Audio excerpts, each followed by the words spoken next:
Olá, aqui é o Nilson Alves e esse é o seu canal Nilson Suquita, iniciando para vocês no vídeo mesmo. Hoje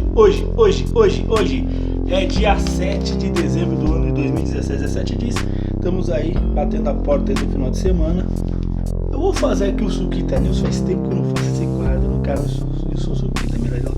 Então vamos fazer aqui o Suquita News, um compilado de notícias, muitas notícias interessantes, todas as notícias verdadeiras, não temos notícia falsa aqui, né? E seguinte, vamos falar duas notícias especiais. Primeiro, vamos falar aqui sobre o Trump, né? Tá acontecendo o maior rebuliço lá em Israel, né? Vou explicar agora por que está acontecendo aí o rebuliço, né? Bom, Estados Unidos reconhece Jerusalém como capital de Israel. Na verdade, o que acontece? Antigamente, quer dizer, até agora, se considerava, o próprio Estado de Israel se considera que a capital mesmo de Israel é Tel Aviv, né? Que é uma cidade completamente, digamos, bem de Israel, bem judaica e tal. E o Trump, né, os Estados Unidos reconhece que uma outra cidade muito mais importante, uma cidade bíblica, né, uma cidade multirreligiosa, Jerusalém, né, como capital de Israel. Isso está dando muito rebuliço nos Estados Unidos, na comunidade de Israel, que isso poderia abalar as relações de paz, né? Vamos lá, vamos ler aqui o texto, depois vamos fazer um comentário sobre isso aqui. Vamos lá. O presidente Donald Trump anunciou, né, a transferência imediata da embaixada dos Estados Unidos em Israel de Tel Aviv para Jerusalém. A mudança implica no reconhecimento de Jerusalém como capital de Israel. Isso é rejeitado pelo mundo islâmico, que tem na cidade diversos locais sagrados. Aqui, na verdade, isso poderia abalar o acordo de paz entre Israel e a Palestina, numa futura criação, que isso já está há muitos anos aí sendo discutido, sendo lutado, até em sangue, infelizmente, da criação do Estado palestino, e isso poderia prejudicar esses projetos, porque o Donald Trump, ele está fazendo, a gente repara pelas notícias, pelos que ele tá fazendo nos próprios Estados Unidos, ele está fazendo uma campanha contra o Islã. Isso está notório, ele está associando o Islã, a religião, com o terrorismo. Então você percebe que os Estados Unidos está começando a se restringir a entrada de pessoas de países de maioria islâmica. Ou seja, ele está querendo cada vez mais ferrar o Islã. Então a luta dele é contra o Islã, não contra o terrorismo. Quer dizer, ele usa o Islã contra o terrorismo, porque essa mudança seria benéfico para Israel, para o Estado de Israel, né? Vamos lá. O cara sagrado no discurso, o Donald Trump reforçou que o posicionamento não significa que ele esteja tomando partido de um dos lados, né, no conflito Israel-Palestina. Eu vou fazer tudo para que estiver no meu poder para ajudar em acordo em Israel, né?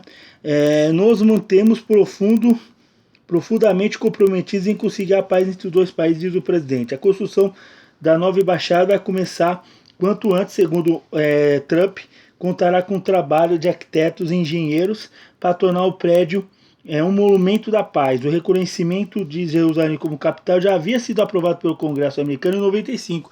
Na verdade, vários presidentes protegou, porque vários presidentes acreditavam na possibilidade aí da questão do acordo de paz. Então resolveu não tomar partido de nenhum lado, tal. Eu não vou tomar o lado palestino, não tomar o lado.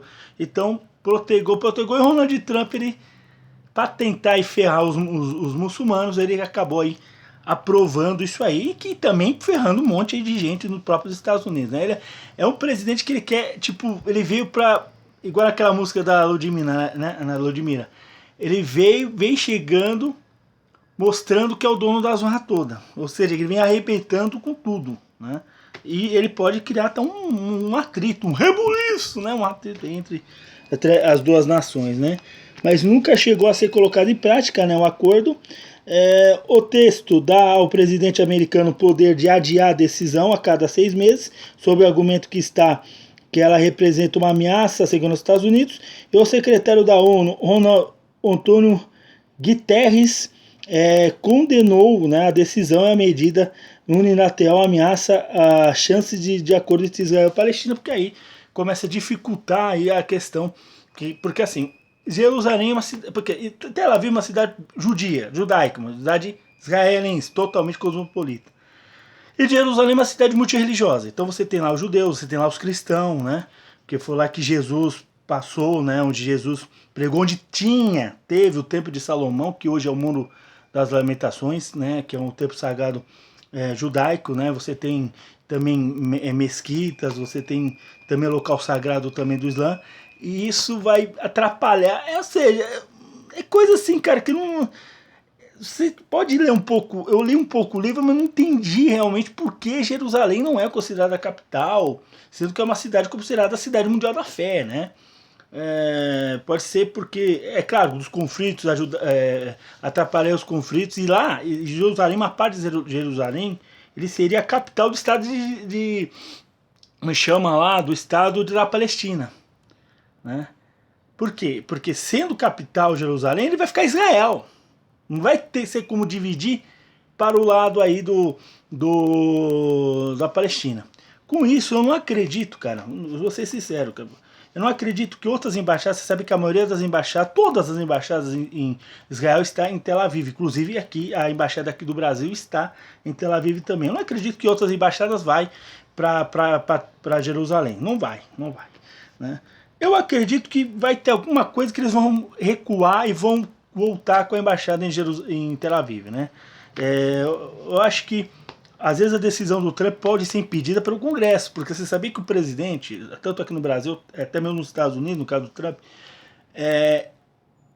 ele pode tomar decisão, mas se o Congresso negar, dizer não, você não vai fazer isso aí, acabou, ele não vai fazer nada, né? Porque na verdade numa república o presidente tal é o governante máximo, mas ele não governa sozinho, ele tem uma equipe, ele tem na verdade, ele tem um congresso, que é o representante dos comuns, que é o representante do povo, né? Se o congresso dizer que não, que está errado, acabou, ele vai ser proibido, ele não vai fazer isso, mas vamos ver o que vai acontecer. Segunda notícia agora na política aqui do Brasil, né? Faz tempo que eu não falo de política, né, nacional, tem a ver com um deputado que foi mais votado da história aí, das eleições para deputado, que é o Tiririca, isso mesmo, ele, o próprio palhaço não, o Tiririca, né? Tiririca anuncia que vai deixar a política, né? Inclusive eu vi um vídeo dele, né, do discurso que ele fez na sessão plenária na Câmara, falando que está desgostoso com a política, que ele não que ele achava que a política era uma coisa, depois ele foi ver que é outra, ou seja, é o único político que ele chegou a dar a cara a tapa e falar a verdade, né? Ele dizendo que colegas existia muita vaidade, ego, que o povo, foda-se o povo.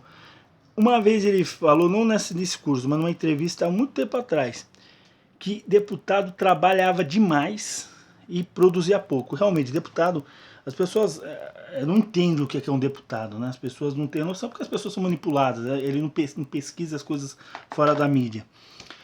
Deputado, eu entendo um pouquinho como é que é deputado, mais ou menos uns 20 anos atrás, porque eu ouvia muito rádio na Jovem Pan, eles falavam muito sobre política mesmo. Eles entrevistavam deputado, eles iam lá em Brasília, no Congresso, aqui mesmo, na Câmara Municipal, entrevistavam vereador, deputado e tal. E aí eu entendia que deputado o quê? Ele vai lá, tenta botar um projeto, o projeto tem que ser primeiro verificado lá pela mesa diretora, para depois ser discutido e votado. É assim que funciona o esquema no legislativo, isso que a pessoa não entende. O Tiririca falou que ele teve um monte de projetos que ele botou para ser analisado para a presidência da Câmara e nenhum, ou um ou dois, foi tentado levar para votação.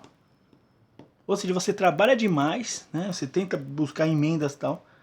Né? Tem a questão da emenda também que você manda lá para a sua base eleitoral, tal, que o dele aqui em São Paulo. Mas você não produz, porque você depende do quê? Você depende de alguém aprovar. De repente alguém não vai com a sua cara, é de um partido oposto, né? Alguém na mesa diretora, presidente da Câmara e escambau 4, e vai reprovar a sua lei. Simples assim, né? As pessoas acham que deputado é bem bom, ganha dinheiro, anda com carro porque é pago pelo povo. Se você for ver a verdade, cara, deputado não produz porra nenhuma. Tem uns safados, aí muitos viram safados, muitos estão se preocupados com coisa pessoal, então não estou querendo aprovar a lei, vou aprovar essa lei porque vai queimar meu filme, porque eu quero ser candidato a governador no estado tal, ou a presidente, ou prefeito da minha cidade. Né? O Tiririca fez uma entrevista, não sei que programa de televisão também, porque o que eu vi ontem na internet, no Facebook, que ele falou mais ou menos isso. Em seu discurso, provável e único discurso da tribuna na Câmara desde que foi eleito pela primeira vez em 2010, o deputado Francisco Everardo Oliveira da Silva, o Tiririca, né, anunciou ontem que não vai concorrer à eleição. Né? Em fala rápida, ele disse que vai abandonar a vida política por ter decepcionado com o trabalho parlamentar. Em agosto passado, ele anunciou a intenção de deixar a política. Na verdade, ele já tinha falado isso desde o ano passado. Ele estava balançado, ele queria continuar, né, ser candidato ano que vem, com certeza ele ia ser eleito mesmo, né, de qualquer forma ele ia ser eleito, mas ele viu que não é o lugar para ele, né? Subo nessa tribuna pela primeira e última vez, não por morte, porque eu estou abandonando a vida pública. Sinto decepcionado mesmo, declarou Tiririca, que ele afirmou que depois do segundo mandato ele percebeu que não dá para fazer muita coisa. Realmente, não dá mesmo, como eu falei, deputado, trabalha muito, produz pouco. Né? Infelizmente, o sistema político é isso. Né? As pessoas não percebem, acham que ser deputado você testar dinheiro. Não é assim não, cara. Não é assim que a bola toca, né? Que a banda toca, que as coisas tocam. Disse elencando as mordomias dos parlamentares como salário líquido de 23 mil. Tiririca disputou primeiro mandato em 2010, quando foi o deputado mais votado do Brasil, com 1,5 milhão de votos. Na época se tornou com o slogan pior que tá no fica. Vote no Tiririca, pior que tá no fica. Eu lembro que aqui em São Paulo, daqui em São Paulo, esse slogan, meu Deus, eu já vi cabos eleitorais do Tiririca por aí na época de 2010, né, cantando pior que tá no fica. Eu quase votei no Tiririca, mas resolvi não votar no Tiririca. Porque eu já votei em outros famosos anteriormente, depois eu vou falar em outros vídeos qual foi um famoso que eu votei, né, em 2006 para deputado. Não é o Tiririca, era um outro famosão mesmo, apresentador de televisão, né, polêmico, né, que eu votei em 2006. Eu acho que deve ter falado em algum vídeo, mas eu vou falar para vocês, vou contar a história porque eu votei nele. Não o Tiririca, no outro político.